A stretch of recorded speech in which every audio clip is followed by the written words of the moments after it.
Hello Odooers, welcome back to our channel Devintelle. Today we will see how to send mail when your project is not completed before deadline, then automatically send reminder mail. So let's see about it how to work it. You can see here a module Dev Task Overdue Reminder. First install this module, so click on this activate button. Now our module is installable. First go to settings, projects, and see here this task overdue reminder. If you want to send mail, so first allow true, and now set here first reminder after 3 days and second reminder 4 days. It means 2 times send mail. Let's save.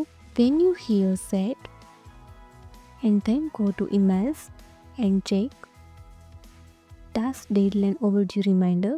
So see here total task is to planning and budget, black chair of manager. Display here projects.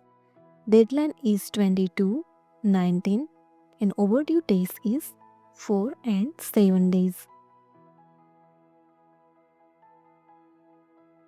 Next is here display total file based on deadline. Thank you.